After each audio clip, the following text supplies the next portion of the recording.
Hello, everyone, and welcome back to another session of me reading J.R.R. Tolkien's The Hobbit. So as you can see, I got a little festive, I should say, in my adventure today. Because remember, as I said, I was trying to go on little adventures because Bilbo himself is on an adventure. So I picked kind of a fun theme for a place that I wish I was at right now, Disneyland. If you can't tell, I am a huge Disney fan, and I am so bummed out that with all this going on, that even going to Disneyland is not even a possibility. So I thought I would bring a little bit of Disney magic to you guys from my house. So I've got the castle here. I'm ready with my ears. And for all those that are reading along with us, we are in chapter 4 of The Hobbit. So I am going to read along with my copy. So chapter 4 is called Over Hill and Under Hill. Oh, and I guess we should give a little bit of a recap since a little bit of time has passed between the last big event. So in the last chapter, it was relatively short. Chapter 3, they went to Rivendell and rested for a couple of weeks, got some information about how to read the map and all that kind of information. And now we're ready for the second leg of their journey. As you remember from the first part, they kind of were in a bad place. It was rainy. They couldn't control the horses. They were losing all their food. And then they ran into the trolls. So right after the trolls, we went into Rivendell. And now our party is going to be leaving Rivendell. So over hill and under hill. There were many paths that led up to the mountains and many passes over them. But most of the paths were cheats and deceptions and led nowhere or to bad ends. And most of the passes were infested by evil things and dreadful dangers. The dwarves and the Hobbit, helped by the wise advice of Elrond and the knowledge and memory of Gandalf, took the right road to the right pass.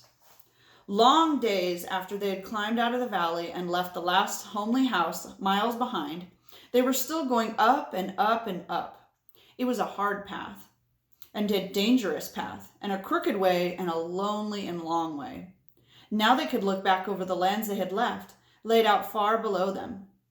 Bilbo knew there lay his own country of safe and comfortable things, and his little hobbit hole. He shivered. He was getting bitter cold up here, and the winds came shrill among the rocks.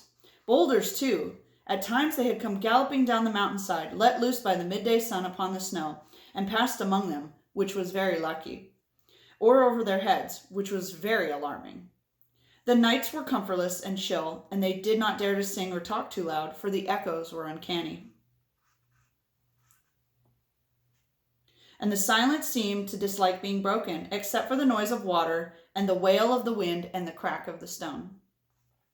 The summer is getting on down below, thought Bilbo, and haymaking is going on, and picnics. They will be harvesting and blackberrying before we even go down to the other side at this rate. And the others were thinking equally gloomy thoughts, although when they had to say goodbye to Elrond in the high hopes of a midsummer morning, they had spoken gaily of the passage of the mountains and of riding swift across the lands beyond.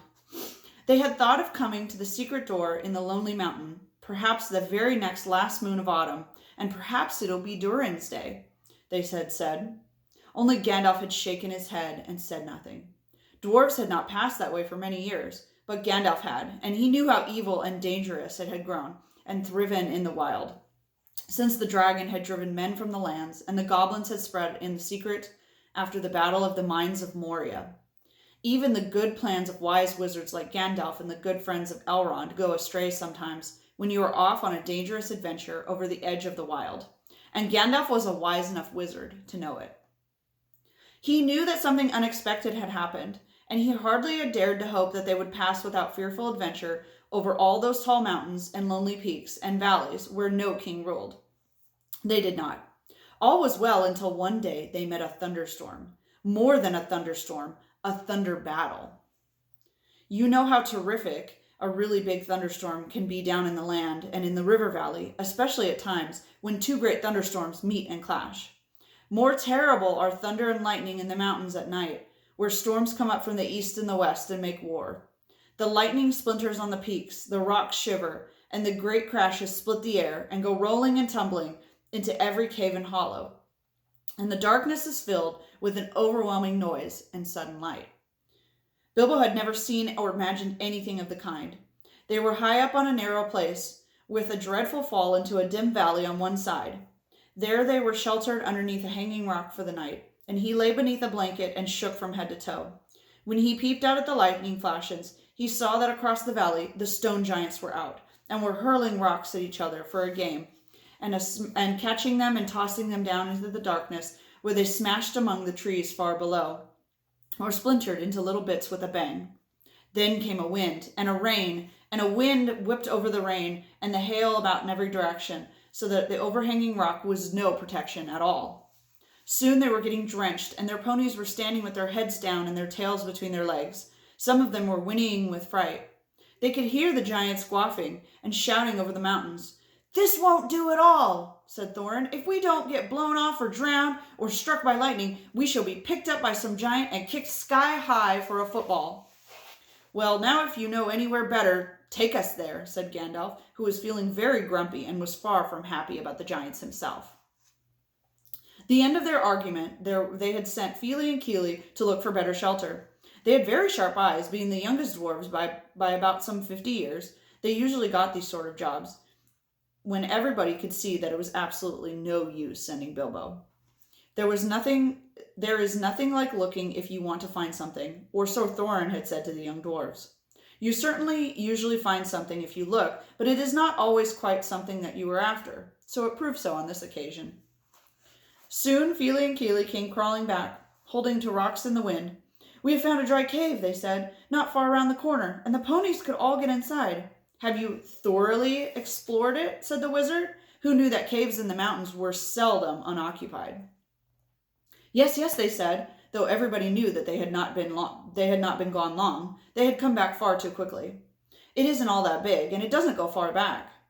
That, of course, is the dangerous part about caves. You don't know how far they go back, sometimes, or where a passage may lead to, or what is waiting for you inside. But now Fili and Kili's news seemed like good enough. They all got up and prepared to move. The wind was howling and the thunder was still growling, and they had business getting themselves and their ponies along. Still, it was not very far to go, and before they came to a big rock standing in a path. If you stepped behind, you found a low arch in the side of the mountain, where there was just enough room to get the ponies through with a squeeze, when they had been unpacked and unsaddled. As they passed under the arch, it was good to hear the wind and the rain outside of them instead of all about them, and to feel safe from the giants and their rocks.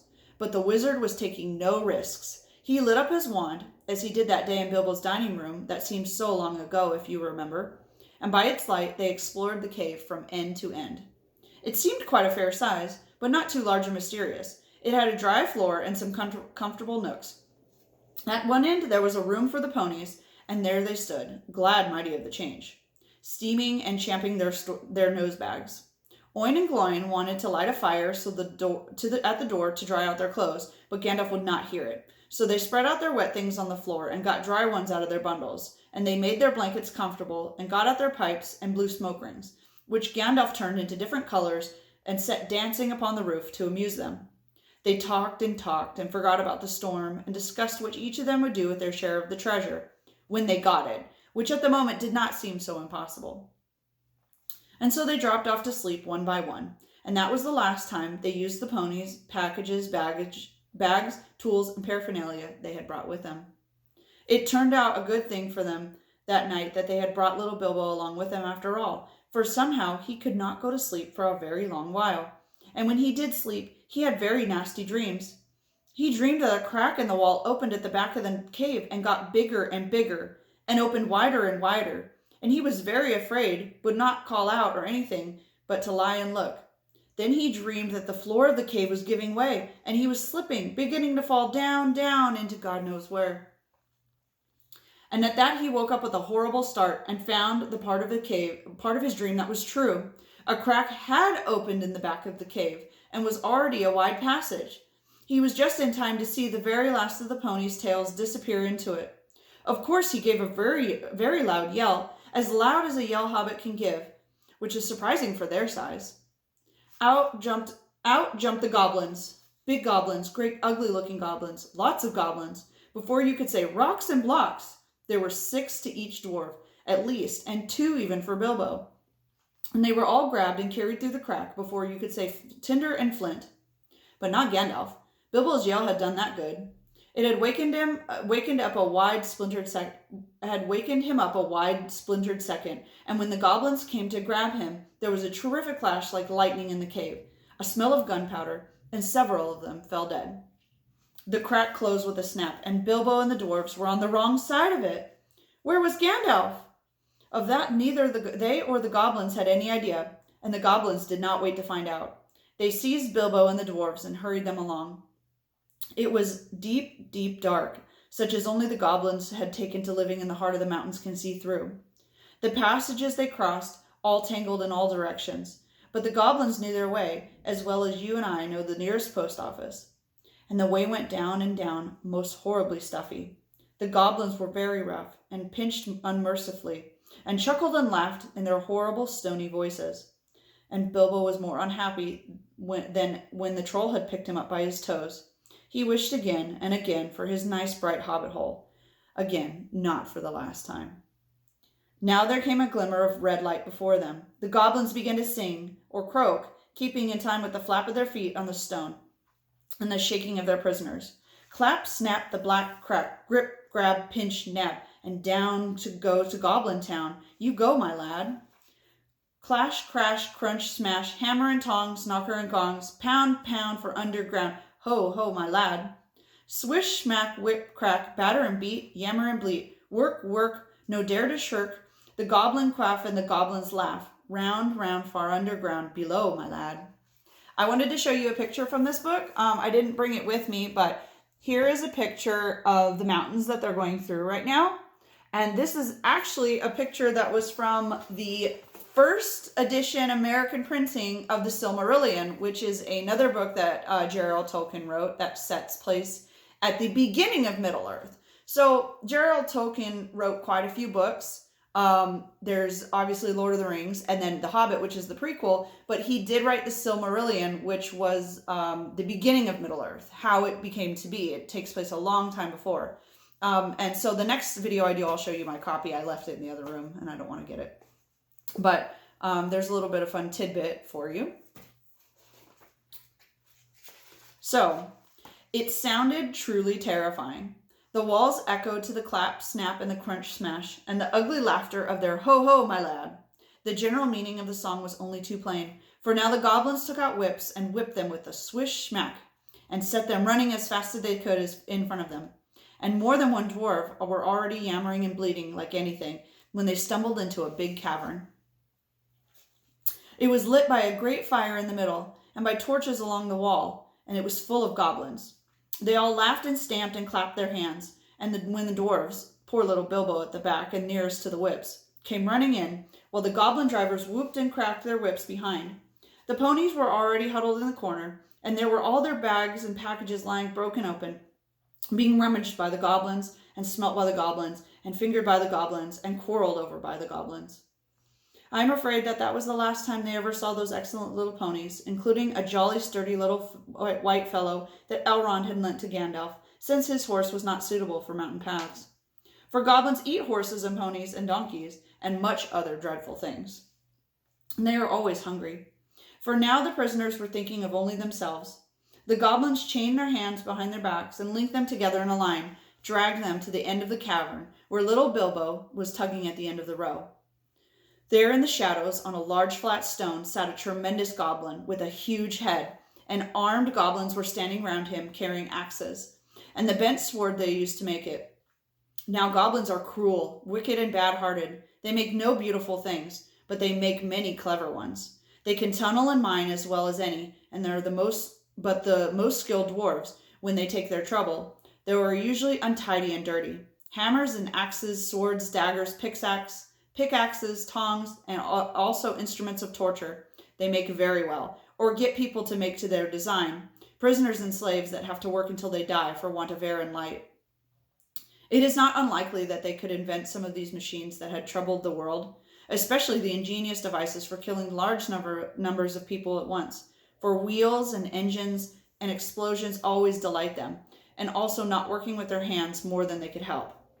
But in these days, those wild parts that had not advanced, as is called so far. They did not hate dwarves, especially, no more than they hated everyone and everything else, and particularly the orderly and prosperous. In some parts, wicked dwarves had even made alliances with them. But they had special grudges against Thorin's people because of the war which you have heard of mentioned, but which does not come into this tale. The one he's talking about is mostly the war over the mines of Moria. So they are not in Moria. They are down the mountain pass, but they did not go as far south as Moria. I'll link the map again, but if you guys remember looking at the map from a few times ago, the path that Bilbo and his party take go up and over, whereas when they go through the mines of Moria, they go down and through. But the goblins and the dwarves have been fighting over the mines of Moria for a very long time. "Who are these miserable persons?" said the Great Goblin. "Dwarves and this," said one of the drivers, pulling at Bilbo's chain so that he fell forward to his knees. "We found them sheltered at our front porch." "What do you mean by this?" said the Great Goblin, turning to Thorin. "Up to no good, I'll warrant. Spying on the private business of my people, I guess. Thieves? I shouldn't be surprised to learn. Murderers and friends of elves. Not unlikely. Come, what have you got to say for yourself?" "Thorin the dwarf at your service," he replied. It was merely a polite nothing. "Of the things which you suspect and imagine, we have no idea. We sheltered from a storm in what seemed a convenient cave and unused. Nothing was further from our thoughts than inconveniencing goblins in any way whatever." That was true enough. Said the Great Goblin. "So as you say. Might I ask what you were doing up in the mountains at all, and where you were coming from, and where you are going to? In fact, I should like to know much about you. Not that it'll do you much good, Thorin Oakenshield. I know too much about your folk already. But let's have the truth. I will prepare something particularly uncomfortable for you. We were on a journey to visit our relatives, our nephews and nieces, our first and second and third cousins on the other side, and the other descendants of our grandfathers, who live on the east side of these truly hospitable mountains," said Thorin, not quite knowing what he would say once in a moment, when obviously the exact truth would not do. "He is a liar, O tremendous one," said one of the drivers. "Several of our people were struck by lightning in the caves when we invited these creatures to come below, and they are dead as stone. He has not explained this." He held the sword which Thorin had worn, the sword which came from the troll's lair. The Great Goblin gave a truly awful howl of rage when he looked at it, and all of his soldiers gnashed their teeth and clashed their shields and stamped. They knew this sword at once. It had killed hundreds of goblins in its time, when the fair elves of Gondolin hunted them in the hills, or did battle before their walls. They had called it Orcrist, Goblin Cleaver, but the goblins simply called it Biter. They hated it, and they hated worse anybody who carried it. "Murderers and elf friends," the Great Goblin shouted. "Slash them, beat them, bite them, gnash them, take them away to the dark holes full of snakes, and never let them see light again." He was in such a rage that he jumped off his seat and himself rushed at Thorin with his mouth open. Just at that moment, all the lights in the caverns went out, and the fire went poof into a tower of blue glowing smoke, right up to the roof that scattered piercing white sparks all around the goblins. The yells and yammering, croaking and gibbering and jabbering, howls and growls and curses, shrieking, striking, and were followed below the description. Several hundred wildcats and wolves being roasted slowly alive together would not have compared with it. The sparks were burning holes in the goblins, and the smoke now fell from the roof that made the air too thick for their eyes to see through. Soon they were falling over one another, rolling in heaps on the floor, biting, kicking, and fighting as if they had all gone mad. Suddenly a sword flashed in its own light. Bilbo saw it right through the Great Goblin as he stood dumbfounded in the middle of his rage. He fell dead, and the goblin soldiers fled before the sword, shrieking into the darkness. The sword went back to its sheath. "Quick, follow me," said a voice, fierce and quiet.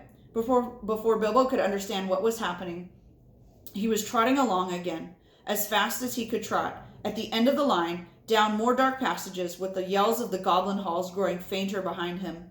A pale light was leading them on. "Quicker, quicker," said the voice. "The torches will soon be relit." "Half a minute," said Dory, who was at the back next to Bilbo, and a decent fellow. He made the hobbit scramble on his shoulders the best he could with his hands tied, and off they all went with a run, with a clink of chains, and many a stumble, since they had no hands to steady themselves with. Not for a while did they stop, and by the time they must have been right down in the very mountain's heart. Gandalf lit his wand. Of course it was Gandalf, but then they were too busy to know how he got there. He took out his sword again, and again it flashed in the dark itself. It burned with a rage that made it gleam if goblins were about.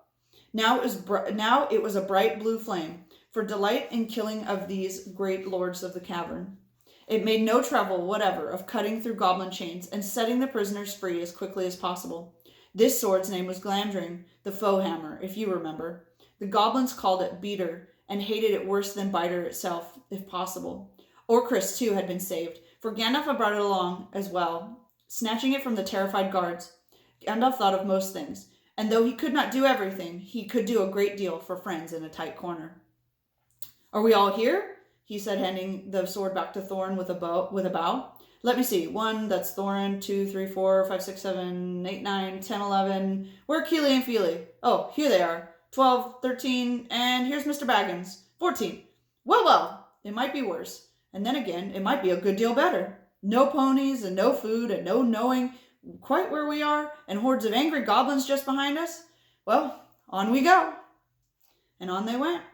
Gandalf was quite right. They had begun to hear goblin noises and horrible cries far behind the passages they had come through. It sent them on faster than ever, and though poor Bilbo could not possibly go half as fast, for dwarves can roll along at tremendous pace, I can tell you, when they have to. They took it in turns to carry him on their backs. Still, goblins go faster than dwarves, and goblins knew the way better, for they had made the paths themselves, and were madly angry, so that when they could, the dwarves heard their cries and howls getting closer and closer. Soon they could hear even the flap of goblin feet, many feet, which seemed just only round the last corner. The blink of red torches could be seen behind them in the tunnel they were following, and they were getting deadly tired. Why, oh why did I ever leave my hobbit hole? Said poor Mr. Baggins, bumping up and down on Bomber's back. Why, oh why did I ever bring this wretched little hobbit on a treasure hunt? Said poor Bomber, who was fat and staggered along with the sweat dripping down his nose in his heat and terror. At this point Gandalf fell behind, and Thorin with him. They turned a sharp corner. About turn, he shouted. Draw your sword, Thorin. There was nothing else to be done, and the goblins did not like it. They came scurrying around the corner in full cry and found Goblin Cleaver and Foe Hammer shining cold and bright in their astonished eyes. The ones in front dropped their torches and gave one yell before they were killed. The ones behind yelled still more and leaped back, knocking over those that were running after them. Biter and Beater, they shrieked, and soon they were all in confusion, and most of them were hustling back the way they had come. It was quite a long while before any of them darted to turn the corner. By that time the dwarves had gone on again, a long, long way into the dark of the tunnels of the goblins' realm. When the goblins discovered that, they put out their torches, and they slipped on soft shoes so that they could choose out their very quickest runners with the sharpest ears and eyes. These ran forward as swift as weasels in the dark, with hardly any more noise than bats. This is why Bilbo, nor the dwarves, nor even Gandalf heard them coming, nor did they see them, but they were by the goblins that ran silently behind them.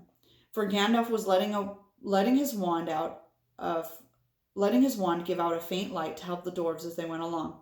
Quite suddenly, Dory, now at the back, again carrying Bilbo, was grabbed from behind in the dark. He shouted and fell. The hobbit rolled off his shoulders into the blackness, bumped his head on a hard rock, and remembered nothing more. So, that is the end of chapter 4.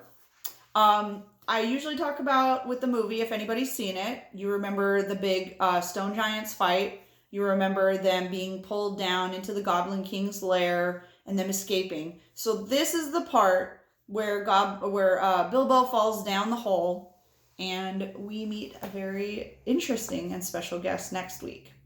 Now, I was looking ahead at our chapters, and this seems to be the last one for a while that is relatively short. So like right now we're around half an hour, and this was maybe about 10 pages.